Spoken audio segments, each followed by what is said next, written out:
Listen, the likes of GSP, Jon Jones, and Khabib are very rare in the UFC. GSP coming back after being one of the greatest fighters of all time, arguably at that point the greatest UFC fighter, to come back to fight Michael Bisping, get the middleweight title, and immediately vacating is a very rare circumstance that not many fighters would do in his situation. The likes of Jon Jones vacating the light heavyweight title after being dominant for so long, and then going on to say that when he beats Stipe, because we all know he's going to beat Stipe, he's going to vacate the title, and no matter how much we pressure him, he's probably not fighting Tom Aspinall. Khabib retiring with only 3 title defenses, a legacy that's really up in the air, and denying $40 million to come back to fight to the UFC is the likes of which we will never see. And these great champions were dominant for so long and held such a regard with the fans. They were making so much money, they were building their legacy on top of each other, but there's so many fighters that are the opposite. Fighters that become champion and then immediately lose and go on a skid and never win again. We can see Frankie Edgar was one of the greatest of all time, and he fought well past his prime. Shout out to him though, because he just got in the Hall of Fame. But we can see that the legacy of these fighters deteriorates. There's not the same aura around them that there once was. These fighters that retire on top, it's often left bitter with the fans, and their legacy immediately gets pushed to the side. We saw GSP and Kamaru Usman immediately during Usman's run. You were hearing people say Usman was better, even Dana White. But that is what Dana White's gonna do. And later on, I'm gonna talk about how the UFC pushes them in these directions. But we can see that retiring on top, as good as it is for the fighter, it's not good for them overall, and even though they're healthy, there's a lot of things that work against them. But you can see the downside to that and why many fighters should retire on top. The likes of Anderson Silva. Anderson Silva was one of the greatest fighters of all time, if not the greatest, especially if you take Jon Jones PEDs into it. A lot of people would say Anderson Silva was the greatest UFC fighter of all time, and probably even a bigger cash cow than GSP. He went on a run of losing 7 fights in a row. He lost to Uriah Hall in his last fight. He ends up breaking his leg, and now in his 40s is fighting Jake Paul and losing. Then you can even look at Isreal Adesanya, who has been in and out of form, and he was one of the most active champs, and I believe that burnout is eventually what led to his demise, because we can see Sean Strickland completely dominated Izzy. Yes, Sean had a good performance, but we could see against Trickus that Sean is not some genius fighter. That was a close fight, and maybe he won it, maybe he lost it, but Izzy looked really bad in that fight. And yes, more people are saying Sean good than Izzy bad. Izzy himself said that he wasn't fully in it, and you can see that pushing himself to get those defenses, getting those fights, really led to him losing his belt. Even Kamaru Usman, who's gone on a skid after losing his belt the first time, he lost to Leon again in a title fight, then lost a really close fight to Hamzat. But we can see from now, Usman is just going to be fighting killers, and it's not out of the question for him to go on a skid like Anderson the rest of his career, much like Woodley when Woodley fought Burns and Covington. Even Chuck Liddell went on a run of just losing so many fights in a row until it was just his time.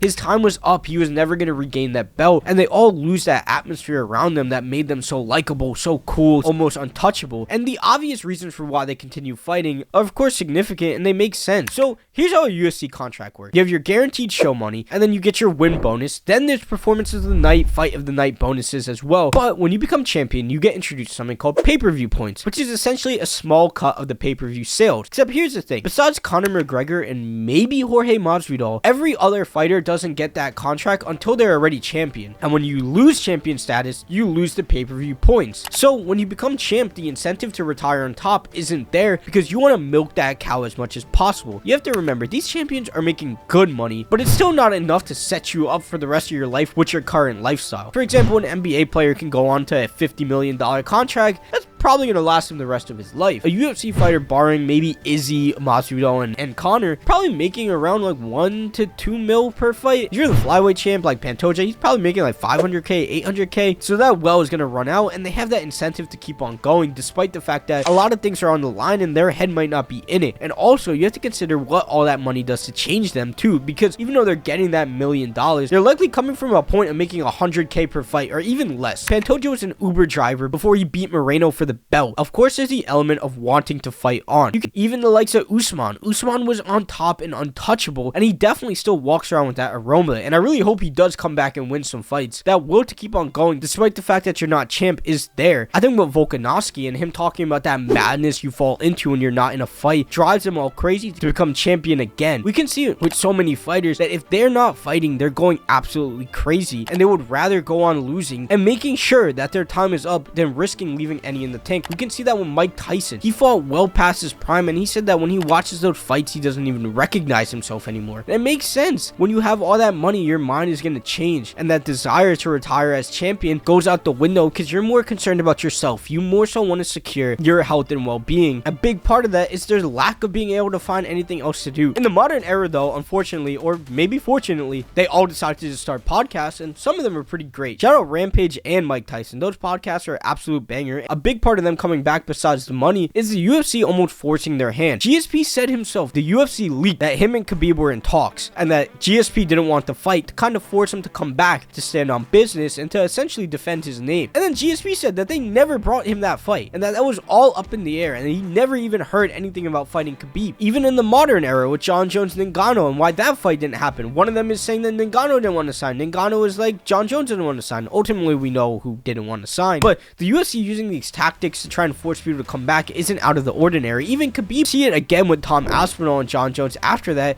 and we can see how Dana tears all these fighters down by saying, oh, they don't want the competitive fight, or maybe they just wanted to run into the sunset. And sometimes it wasn't even brought to them. And also, from the UFC perspective, even if you were to say bring back one of these fighters for a one-off fight like a Khabib, he's likely to do what GSP did and get the belt and immediately vacate, and that's not really good for the UFC. You don't want your belts up in the open. Often when a dominant champion vacates, the belt falls into limbo, like we saw with the middleweight title after GSP vacated. One of the big parts too about fighters not retiring right after they lose the belt too, the idea is likely in their mind of what a story it would be if they regain their title. And I'm sure there's some form of gaslighting yourself that when you lose, you're saying this is just building back to the great comeback. You can see this with Volk. If he beats Illa, he's just gonna be fighting another killer. We just saw Evilive, and he's right up in the gates again, and eventually someone is going to come and someone will beat you. That's just the nature of the sport. But at the same time, if Volk vacates, everyone's gonna say he just ran from Evilive or whoever the next contender is. And even then, if he loses to Illa, his legacy immediately takes a hit, and I'm sure people will start saying, oh, is Volk the GOAT? Is Volk not the GOAT? And that's just the nature of the UFC. These fighters get old. As the sport evolves, even champions can get left behind. Tyron Woodley is probably the worst example of that. From going from being a dominant champion to not winning a round. Not to mention all the permanent health damage that the likes of Anderson Silva likely suffered. And all of these fighters coming out and saying they CTE. And even in boxing, we can see fighters have that incentive to come back though, even though they were a former champion. Manny Pacquiao was talking about coming back and fighting Floyd and fighting Conor. We see Floyd still fighting. These fighters have that will to win, and that's why they don't want to retire as champ, because they love fighting and they love making money. Between all of their personal incentives, whatever promotion they're fighting for doesn't want them to leave either, because milking that cash cow one more time, getting one more big event will always be more worth it than letting them walk. The UFC doesn't care about fighters' legacy. As they all say, legacy doesn't pay anything,